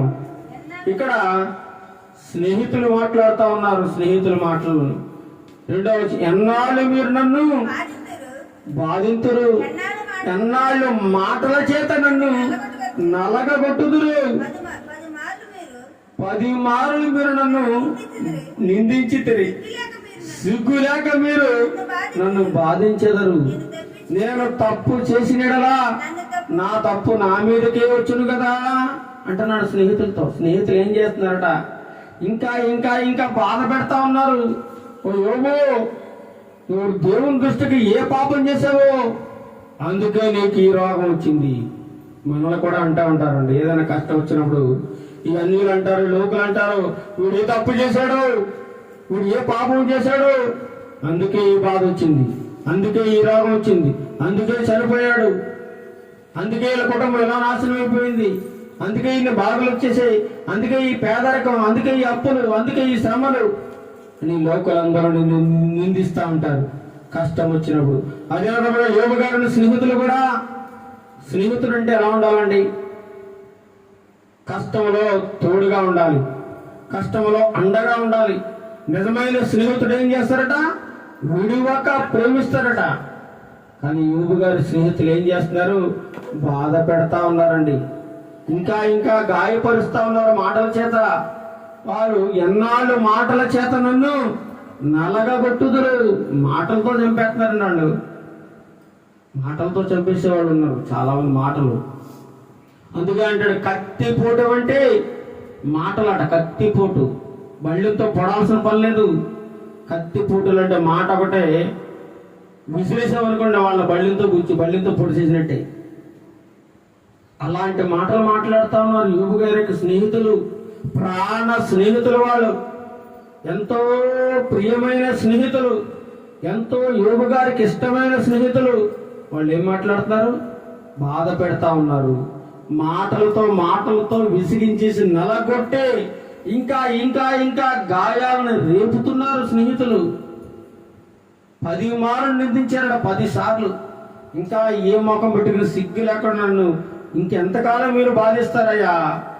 ఒకవేళ నేను దేవుని దృష్టిలో తప్పు చేస్తే ఆ తప్పుకు నేను శిక్ష అనిపిస్తాను కదా, ఎందుకు మళ్ళా నన్ను పదే పదే నేను పాపిని దుర్మార్గుడినని, నేను ఏదో పాపం చేశానని ఎందుకు మీరు నన్ను నిందిస్తున్నారు అని యోబు తన స్నేహితులతో మాట్లాడుతూ ఉన్నాడు.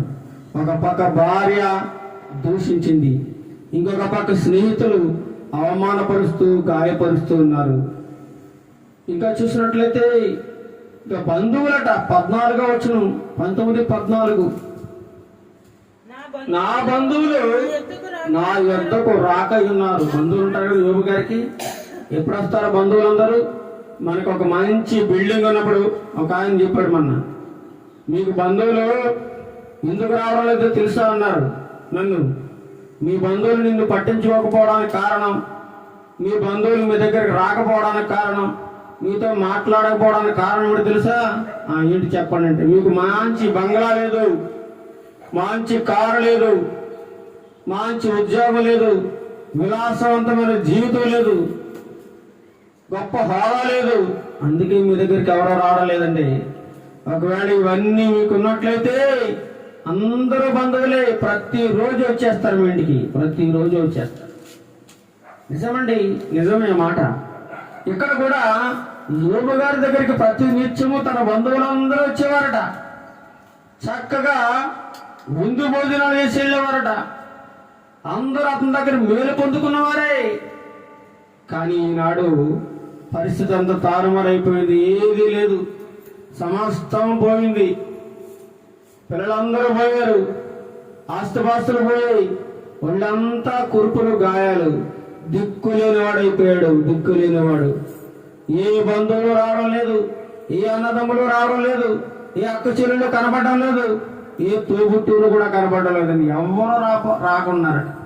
ఎవరు కనీసం చూడడానికి కూడా రాలేదట. ఎంత విచారకరమో చూడండి.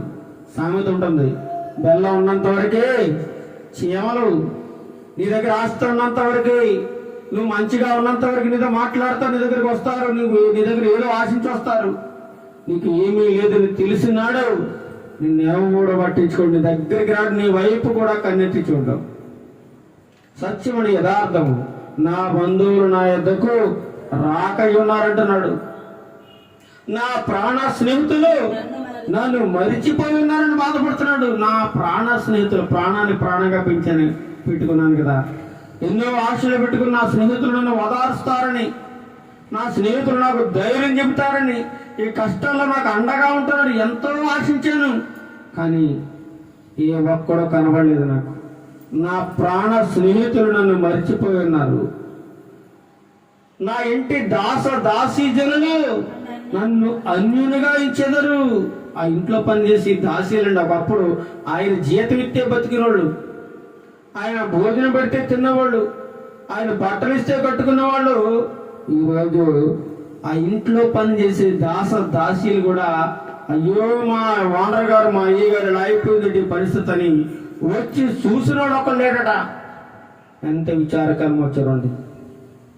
నేను వారి దృష్టికి పరదేశులై ఉన్నాను. నేను నా పనివాణిని పిలువగా వాడేమీ పలుకకుండా ఉన్నాడు. నేను వారిని బతిమాలవలసి వచ్చాను. అయ్యా కొంచెం ఇలా సహాయం చేయండి అయ్యా, కొంచెం నీళ్ళు ఇవ్వడే అంటే ఎవడో కనీసం నీళ్ళు ఇచ్చేదికి కూడా లేదట. అంత భయంకరంగా అయిపోయింది యోబు గారి యొక్క పరిస్థితి. చూడండి ఎంత శ్రమ. ఇలాంటి శ్రమలు మనం భరించగలమా? చూడండి, ఇలాంటి శ్రమలలో మనం నిరీక్షణ కలిగి ఉండగలమా? మనకి సాధ్యమవుతుందో? చూడండి ఎంత విచారకరమో. నా బంధువులు నా యొద్దకు రాకి ఉన్నారు, ప్రాణ స్నేహితులను మర్చిపోయి ఉన్నారు. 6వ అధ్యాయం 15వ వచనంలో చూసినట్లయితే ఆ స్నేహితులు ఎలాంటి వారు అక్కడ వర్ణిస్తా ఉన్నాడు. యోబు గ్రంథం 6వ అధ్యాయం 15వ వచనంలో ఆ ప్రాణ స్నేహితులు ఎలా ఉన్నారట? నా స్నేహితులు ఎండిన వాగువలను, మాయమైపోవు జల ప్రవాహముల వలను నన్ను నమ్మకూడన వారైపోయారు. నమ్మకం కూడా లేదట ఈయన మీద, నమ్మకం కూడా లేకుండా పోయి. చూడండి ఎండిన వాగు వలె. చూడండి, ఒక వాగులో చక్కగా కలకల్లాడుతూ నీరుందనుకోండి, ఆ వాగులో నీరంతా చుట్టుపక్కల ఉన్న పొలాలన్నిటికీ చక్కగా పనిచేసి పొలాలన్నీ చక్కగా కలకల్లాడుతూ ఉంటాయి. ఆ వాగు ఎండిపోయింది అనుకోండి, ఏముంటది? ఎవరికి ఉపయోగం ఉండదు. అలాగైపోయింది నా జీవితము అని ఎంతగానో దుఃఖిస్తూ బాధపడుతూ ఉన్నాడండి. నా స్నేహితులు ఎండిన వాగు వలె ఉన్నారు, మాయమైపోయే జల ప్రవాహముల వలె నమ్మకూడని వాడైపోయారు అనుకున్నాడు. నా బంధువులు నా యొద్దకు ఉన్నారు, ఎంతగానో విలపిస్తా ఉన్నాడు. స్నేహితులు అవమానపరిచి గాయపరుస్తూ ఉన్నారు. బంధువులు కనీసం దగ్గర కూడా రాలేదు, స్నేహితులు రాలేదు. కట్టుకున్న భార్య నిందించి అవమానపరిచింది. తోడుండాల్సిన బతికినంత కాలము ప్రమాణాలు చేసుకుంటారని, బ్రతికినంత కాలం భార్య భర్తలు ఇద్దరు కూడా ఆ ప్రమాణాలను పక్కన పెట్టేసి ఇంకెందుకు నీ జీవితం చచ్చిపోవడం అంతే. అంత విచారకరం వచ్చాను. కానీ ఇన్ని శ్రమలు వచ్చినా సరే యోబు గారిలో నిరీక్షణ ఉందండి. నిరీక్షణ, ఏదో ఒక రోజున నాకు మంచి జరుగుతుంది, ఈ కష్టాల తర్వాత నాకు సుఖం ఉంటుంది, నా జీవితం మళ్ళీ సుఖమయం అవుతుంది, నాకు మంచి రోజులు వస్తాయి, మళ్ళా నన్ను దేవుడు దీవిస్తాడు అనేటువంటి గొప్ప నిరీక్షణ కలిగి ఉన్నాడు యోబు. చూడండి, యోబు గ్రంథము 42వ అధ్యాయంలో చివరగా 12వ వచనంలో చూసినట్లయితే యోబును ఎంత చక్కగా ఆశీర్వదించాడు. యెహోవా యోబును మొదట ఆశీర్వదించినంత కంటే మరి అధికముగా ఆశీర్వదించను. చూడండి, నువ్వు తట్టుకున్నట్లయితే, నిరీక్షణ కలిగి ముందుకు సాగినట్లయితే, ఓర్పుతో భరించినట్లయితే, నువ్వు ఎన్ని కష్టాలైనా శ్రమలైనా తట్టుకున్నట్లయితే, ఆ దేవుడు నిలకడగా జీవించినట్లయితే, అంతకంటే ఇంతకు ముందున్న దానికంటే ఎక్కువ ఆశీర్వాదము, రెట్టింపు ఆశీర్వాదము నీ జీవితంలో, నా జీవితంలో మనం చూడగలం. ఈ చిన్ని చిన్ని కష్టాలకు మనం కృంగిపోవడం, ఈ చిన్ని చిన్ని కష్టాలకు మనం నలిగిపోవడం చేతకాని తనమని దేవుడు సెలవిస్తా ఉన్నాడు. దేవుడు తన వాక్యం ద్వారా. చూడండి, యెహోవా యోబును మొదట ఆశీర్వదించినంతకంటే మరి అధికముగా ఆశీర్వదించను. అతనికి 14,000 గొర్రెలను, 6,000 ఒంటెలను, 1000 జతల ఎడ్లను, 1000 ఆడగాడులను ఇచ్చాడు దేవుడు. అంతేకాకుండా మళ్ళీ 7 కుమారులు, 3 కుమార్తెలు వచ్చాడు. 10 మంది సంతానం, పోయిన సంతానం మళ్ళీ ఇచ్చేశాడు దేవుడు. ఎంత గొప్ప దేవుడు.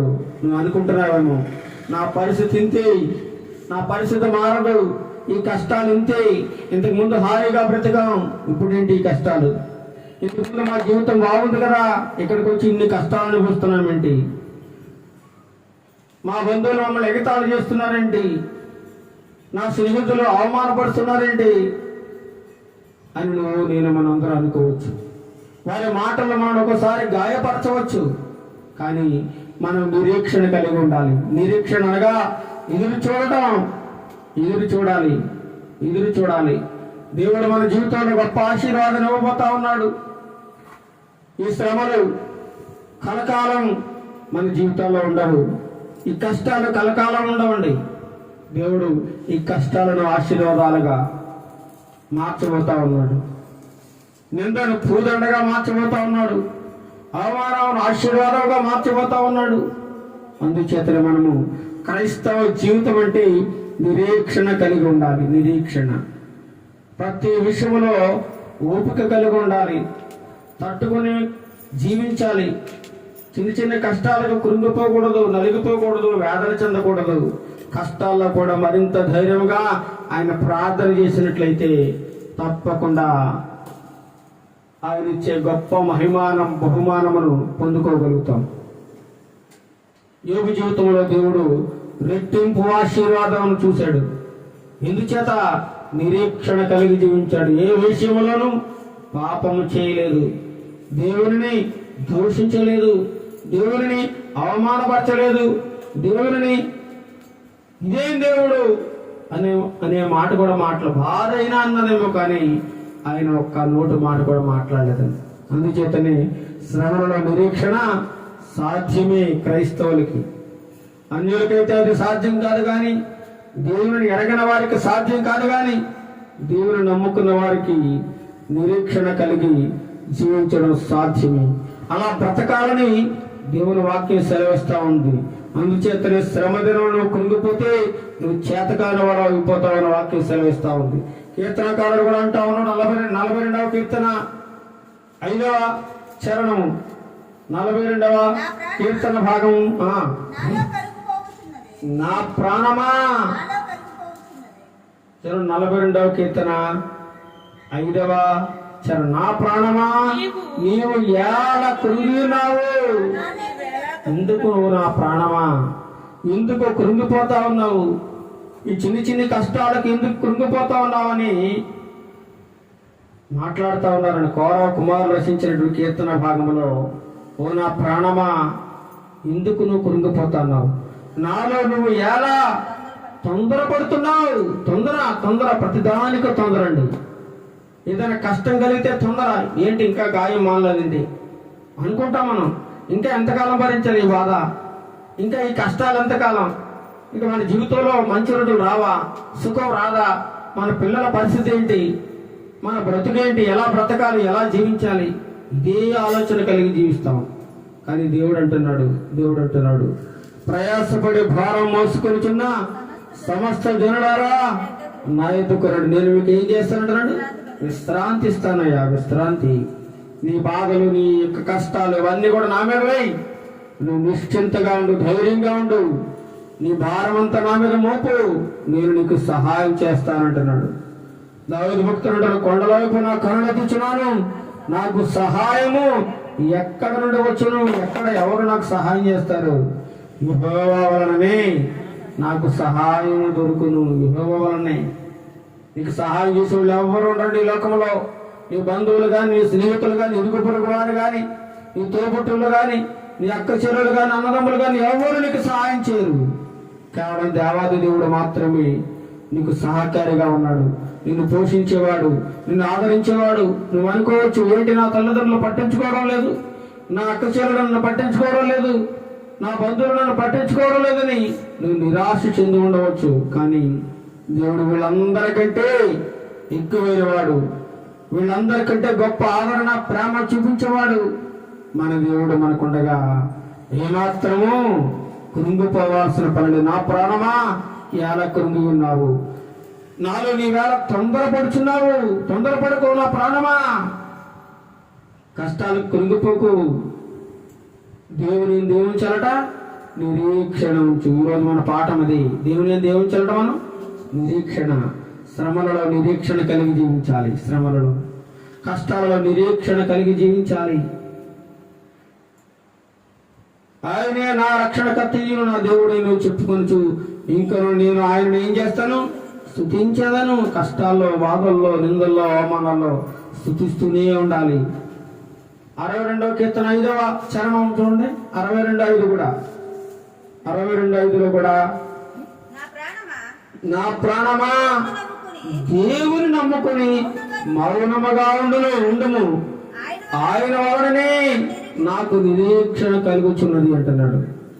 దేవుని నమ్ముకో, మౌనంగా ఉండు, ప్రార్థన చేసుకో. అంతే. కష్టం వచ్చినప్పుడు, బాధ వచ్చినప్పుడు ఎవరికి చెప్పకు. మన కష్టాలు ఎవరితోనో పంచుకున్నాం అనుకోండి, వారు ఏం చేస్తారండి? ఎగతాళి చేస్తారు, అవమానపరుస్తారు, ఇంకా ఇంకా మన గాయాన్ని రేపుతూ ఉంటారు. అందుచేత ఎవరికి చెప్పాల్సిన పని లేదు. నీ ఇంట్లోకి పోయి తలుపు వేసుకుని రహస్యమందు చూసుకుని నీ తండ్రికి నీ బాధ, నీ పరిస్థితి, నీ మొత్తం నీ బాధ అంతా ఆయనకి చెప్పుకో. ఆయన వింటాడు. అంతే. నీ తల్లిదండ్రులకు చెప్పుకున్నా, నీ అన్నదమ్ములకు చెప్పుకున్నా, నీ అక్క చెల్లెలకు చెప్పుకున్నా ఎవరికి నీ బాధ అర్థం కాదు. ఎవరు నీకు సహాయం చేయరు, ఎవరు నిన్ను పట్టించుకోరు. పైగా నేను ఏం చేస్తారు? అవమానపరుస్తారు, హేళన చేస్తారు, ఇంకా ఇంకా గాయపరుస్తారండి, గాయాన్ని రేపుతారు. అందుచేతని ఎవరికి చెప్పాల్సిన పని లేదు. ఇర్మియా గ్రంథము 29వ అధ్యాయం 11వ వచనము. ఇర్మియా గ్రంథము 29వ అధ్యాయం 11వ వచనంలో కూడా ఇర్మియా భక్తుల ద్వారా గొప్ప మాట తెలియజేస్తా ఉన్నాడు. 29వ అధ్యాయం 11వ వచనం. నేను మిమ్మల్ని వచ్చి ఉద్దేశించిన సంగతులను నేను ఎరుగుదును, రాబో కాలమందు మీకు నిరీక్షణ కలిగినట్లుగా అవి సమాధానకరమైన ఉద్దేశములే గాని హానికరమైనవి కావు. రాబోయే రోజులని నీకు మంచి రోజులు సుమా, మంచి రోజులే, ఆశీర్వాదాలే, ఆనందకరమైన జీవితమే చూస్తావు. నువ్వు చూస్తావు. నమ్మినడలా దేవుని మహిమేంటో చూస్తావు, దేవుని గొప్పతనం ఏంటో చూస్తావు, ఆయన ఇచ్చే ఆశీర్వాదం ఎలా ఉంటుందో నువ్వు చూస్తావు. అందుకంటున్నాడు, పెంట కుప్పల మీద నుండి దీనులను ఏం చేస్తారట? పైకి లేవని తెగ కూర్చోబెడతాడు, సింహాసనం మీద కూర్చోబెడతాడు. సింహాసనం. ఆయన తలుచుకుంటే ఏదైనా చేయగలడు, నేను ఎంత ఎత్తుకైనా తీసుకెళ్ళగలడు. ఆయన భయభక్తులు కలిగిన జీవితాన్ని జీవించినట్లయితే ఎంత గొప్పగా నిన్ను ఆశీర్వదించగలడు. మీరు నాకు మొరపెట్టుదురేని, మీరు నాకు ప్రార్థన చేయించి వస్తురేని నేను మీ మనం ఏం చేస్తానంటున్నాడు? ఆలకిస్తాను. మీరు మొరపెట్టాలి, ప్రార్థన చేయండి. ఏడవద్దు కూర్చుని. కష్టం వచ్చినప్పుడు కూర్చుని ఏడవద్దు, బాధ కలిగినప్పుడు కూర్చుని ఏడవద్దు. నాకు మొరపెట్టు, నాకు చెప్పుకో. నీ బాధ తీసేవాడిని నేను, నీ పరిస్థితి మార్చేవాడిని నేను, నాకు చెప్పుకో అంటున్నాడు దేవుడు. నేను ఆలకిస్తానంటున్నాను. మీరు నన్ను వెదకని ఎడలా, పూర్ణ మనసుతో నన్ను వచ్చి విచారణ చేయనడలా మీరు నన్ను ఏం చేస్తారు? కనుగొందురు అంటున్నాడు. కనుగొందురు. చివరిగా జకర్యా గ్రంథము చివరి జకర్యా గ్రంథము 9వ అధ్యాయము 12వ వచనం. జకర్యా 9:12. బంధకములలో పడి నిరీక్షణ గలవారులారా, మీ కోటను మరలా ప్రవేశించుడి, రెండంతలుగా మీకు మేలు చేసేదనని నేను మీకు తెలియజేయుచున్నాను. ఎన్నంతలట? రెండంతల మేలు. నువ్వు ఒకటి పోగొట్టుకున్నావేమో, పోయిన దానికోసం ఏడవద్దు, బాధపడద్దు, విచారించొద్దు. ఇంకో 2 ఇస్తానంటున్నాడు దేవుడు. ఇంకో 2 అంతల ఆశీర్వాదం నీకు ఇస్తాను. ఇంతకు ముందు పోయిందంతా నీకు ఇస్తాను. మళ్ళా యోబును దీవించినట్లుగా నేను దీవిస్తానంటున్నాడు. బంధకములలో పడి నిరీక్షణ గలవారులారా. నిరీక్షణగా ఎదురు చూడడం. శ్రమలలో ఎదురు చూడాలి, కష్టాల్లో ఎదురు చూడాలి, దేవుని రాజ్యం దొరుకుతుందో ఎదురు చూడాలి, దేవుడు నన్ను స్వస్థపరచగలడని నిరీక్షణ కలిగి ఉండాలి, నమ్మకం కలిగి ఉండాలి, ఆయన మీద ఆశ పెట్టుకుని బతకాలి. మీ కోటను మరలా ప్రవేశిస్తారు. మరి యోబు గారు మరలా తను పోగొట్టుకున్న సమస్త వైభోగము వచ్చేసిందండి. దాసీ జనాలు వచ్చారు, ఆస్తిపాస్తులు వచ్చేసి బ్రహ్మాండమైన కోట వచ్చేసింది. మళ్ళీ 10 మంది సంతానం దేవుడు ఇచ్చాడు. మళ్ళీ అంతకు ముందున్న దానికంటే 2 అంతలు ఇచ్చేసాడు ఆశీర్వాదం. మన దేవుడు అంత గొప్ప దేవుడు. మీ కోటను మరలా ప్రవేశించాడు, 2 అంతలుగా మీకు మేలు చేసేదనని నేడు నేను మీకు తెలియజేస్తున్నానని దేవుడు మనకి హామీ ఇస్తా ఉన్నాడు. దేవుడు మాట ఇచ్చి తప్పేవాడు కాదండి, మాట ఇచ్చి నెరవేర్చేవాడు. నేనైనా మాట తప్పుతాను కానీ, మీరైనా మాట తప్పుతారు కానీ దేవుడు ఎన్నటెన్నటికి మాట తప్పనివాడు, మాట మార్చనివాడు. అలాంటి గొప్ప దేవుని మీద మనం నిరీక్షణ పెట్టుకుని జీవించడం ఎంతైనా అవసరం. నిరీక్షణ, క్రైస్తవుడు అనగా నిరీక్షణ కలిగి ఉండాలి. నిరీక్షణ. రోమీయులకు రాసిన పత్రిక 5వ అధ్యాయం 5వ వచనం. రోమీయులకు రాసిన పత్రిక 5వ అధ్యాయం 5వ వచనంలో చదవండి. ఎందుకనగా ఈ నిరీక్షణ మనలను సిగ్గుపరచదు. ఏంటిది? ఈ నిరీక్షణ మనల్ని ఏం చేయదు? సిగ్గుపరచదు. నువ్వు సిగ్గుపడేలా చేయదు. నువ్వు దేవుని నమ్ముకుంటే నిన్ను తల దించుకునేలా చేయడాడు, తల ఎత్తుకొని బతికేలా చేస్తాడు దేవుడు. అంత గొప్ప దేవుడు. ఈ నిరీక్షణ వలను సిగ్గుపరచదు. మనకు అనుగ్రహమైన పరిశుద్ధాత్మ ద్వారా దేవుని ప్రేమ మన హృదయములలో కుమ్మరింపబడి ఉన్నది.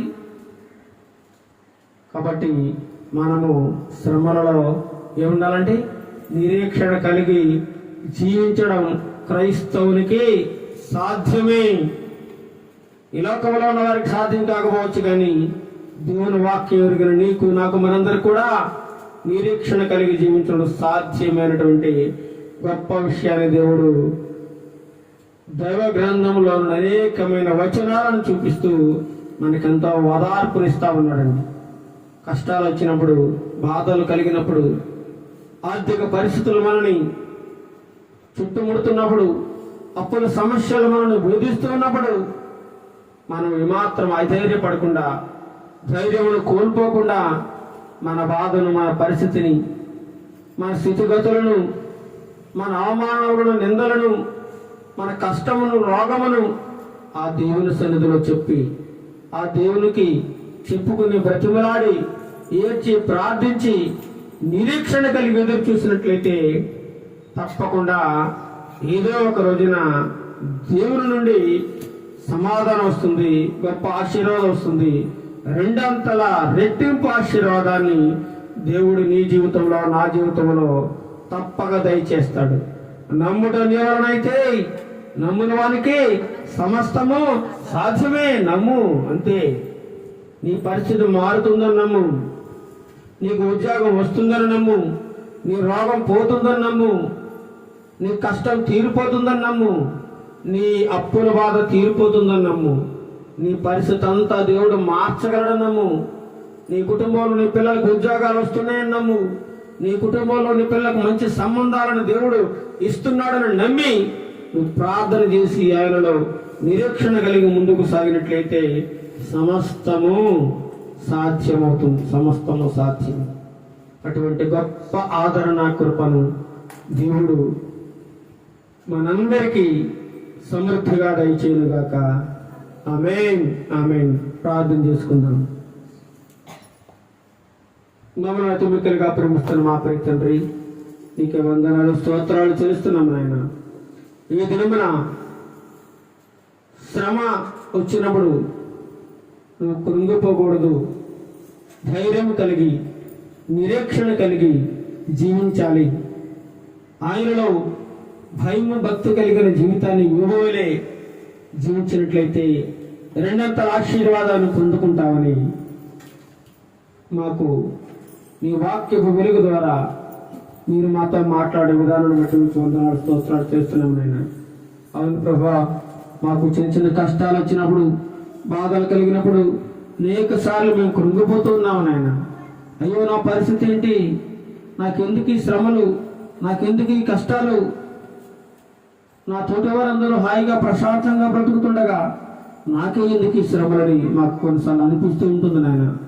మా జీవితాలు ఎందుకు ఇలా అయిపోతున్నాయి, మేము ఎందుకు ఇలాంటి పరిస్థితుల్లోకి వెళ్ళిపోయాం, మాకు సహాయం చేసేవాళ్ళు ఎవరు, మమ్మల్ని ఆదరించే వాళ్ళు ఎవరు, అందరూ చులకనగా చూస్తున్నారే, హేళనగా మాట్లాడుతున్నారే, అవమానకరంగా మాట్లాడుతున్నారే అని అనేకసార్లు మేము కృంగిపోతూ ఉంటాం నాయన. కానీ నీ వాక్యం సెలవిస్తుంది, శ్రమ దేవుని నువ్వు కృంగిపోకూడదు, అలా కృంగిపోయినట్లయితే నువ్వు చేతగానే వాడవని ఈరోజు మాకు తెలియపరిచినందుకు వందనాలు ప్రభా. మేము చేతగానే వాళ్ళగా ఉండకూడదు నాయన. యోబు ధైర్యంగా శ్రమలలో తండ్రి ప్రభు నిరీక్షణ కలిగి ఉండడం మాకు సాధ్యం కావడానికి నీ కృపను సహాయం దయచిన ప్రభా. శ్రమలో తట్టుకునే శక్తిని, ఓదార్పును, ఓర్పును, సహనమును మాకు దయచిన ప్రభా. ఏ విషయంలో నువ్వు తొందరపాటు పడకుండా నిరీక్షణ కలిగిన మా జీవితాలు ఎప్పటికైనా మారతాయి, మాకు దేవుడు మంచి రోజులు దయచేస్తాడు, మా జీవితాల్లో ఆశీర్వాదాలను చూస్తామనేటువంటి గొప్ప నమ్మకమును, నిరీక్షణను మాకు దయచేస్తున్నందుకు నీకు వందనాలు స్తోత్రాలు తెలుస్తున్నాము నాయన. అన్యులకైతే నిరీక్షణ ఉండదు నాయన. దేవుని పిల్లలను మేము నిరీక్షణ కలిగి జీవించాలని నీ వాక్యం సెలవిస్తున్నట్లుగా నిరీక్షణ కలిగి జీవించే కృపను మా ప్రియబిడ్డలందరికీ దయచేయండి ప్రభు. యోబు కంటే మా శ్రమలు గొప్పవి కాదు ప్రభు, యోబు కంటే నిందలు మా గొప్పవి కాదు ప్రభు, యోబు కంటే అనారోగ్య పరిస్థితి మాది అంత గొప్పదేమి కాదు నాయన. మాకంటే ఎంతో గొప్ప బాధ అనుభవించాడు ప్రభు. ఆ యోబు గారు పడిన బాధ చూస్తే తండ్రి ప్రభు, ఆ బాధ చాలా చిన్నది నాయన, చాలా చిన్నది. అయినా నువ్వు ఆ చిన్న బాధలోంచి కూడా మాకు ఓదార్పునిచ్చి, ధైర్యాన్ని ఇచ్చి మమ్మల్ని నిలబెడుతున్నందుకు నీకు వందనాలు స్తోత్రాలు తెలుస్తున్నాం నాయన. పరిస్థితులను మార్చే దేవుడు నాయన, పరిస్థితులను చక్కబరిచే దేవుడు ప్రభువా. ఎంత ఘోర పాపనైనా రక్షించి తండ్రి ప్రభువా ఆదరించి ఓదార్చే దేవుడు మీరు మాత్రమే ఉన్నారు ప్రభువా. మీరు లేకపోతే మేము బ్రతకలేము నాయన, మీరు లేకపోతే ఒక క్షణం కూడా మేము జీవించలేము ప్రభువా. మా ఊపిరి తండ్రి ప్రభా మీరు పెట్టిన భిక్ష ప్రభా, మీరు పెట్టిన భిక్ష. మేము జీవించిన మా బ్రతుకు దినములలో కష్టమైన, నష్టమైన, ఇబ్బంది అయినా, కరువైన, శ్రమైనా, ఎటువంటి ఉపద్రవం ఎదురైనా నీవు ఉన్నావనే ధైర్యంతో మేము ముందుకు సాగడానికి నీ సహాయం, నీ కృపను, నీ ఆదరణను మాకు అందరికీ ఇచ్చిన ప్రభా. శ్రమలలో నిరీక్షణ కలిగి జీవించాలని మాకు చక్కగా తేటగా నీ వాక్యమును బోధించేందుకు వందనాలు ప్రభువా. ఘనత, మహిమ, ప్రభావాలు మీరు పొందుకోండి నాయన. ఈ వాక్యమైన బిడ్డలందరినీ మీరు దీవించండి. వారి కుటుంబాల్లో కూడా వారు నిరీక్షణ కలిగి జీవించడానికి, నెమ్మది కలిగి జీవించడానికి, ఓదార్పు కలిగి జీవించడానికి, ఓర్పు, సహనం కలిగి జీవించడానికి మీరు వారికి నేర్పించండి నాయన, నేర్పించండి ప్రభా. నీ వాక్యము ద్వారా మేము తండ్రి ఆదరణ పొందాలి ప్రభా. నీ వాక్యము ద్వారా మేము ప్రశాంతమైన జీవితాన్ని కొనసాగించడానికి ఈ సహాయమును, కృపను మా అందరికీ దయచేయమని, ఘనత, మహిమ, ప్రభావాలు మీరే పొందుకొనమని నజరేయుడైన యేసుక్రీస్తు నామమున ప్రార్థన మనవులు అడిగి వేడుకొంచున్నాం తండ్రి. ఆమేన్. బదలాకు మందరు మా తండ్రి, నీ నామం పరిశుద్ధపరచబడును గాక, నీ రాజ్యం వచ్చును గాక, నీ చిత్తం పరలోకమందు నెరవేర్చినట్లు భూమి మీద నెరవేరును గాక. మాకు కావలసిన అనుదిన ఆహారం నేడు మాకు తెచ్చి, మా రుణస్థులను మేము క్షమించిన ప్రకారం మా రుణములను క్షమించు, మమ్మ శోధల నుండి తేకాలను తప్పించు. ఎందుకంటే రాజ్యము, బలము, మహిమ నిరంతరము నీవైనావు తండ్రి. ఆమేన్. మన తండ్రి దేవుని ప్రేమయు, మన ప్రభువు యేసుక్రీస్తు ప్రభుల వారి యొక్క కృపయు, పరిశుద్ధాత్మ దేవుని యొక్క అన్యోన్య సహవాసము ఇప్పుడు నువ్వు ఎల్లప్పుడూ సదాకాలం సకల పరిశుద్ధులకును, మాకును, మా గ్రామ ప్రజలకును, మా కుటుంబ సభ్యులకును, దేశంలో ఉన్న నీ ప్రియబిడ్డలందరికీ సదాకాలం తోడేడు నడిపించుదుగాక. ఆమేన్, ఆమేన్, ఆమేన్. అందరికీ వందనములు. ప్రార్థిస్తున్నాను.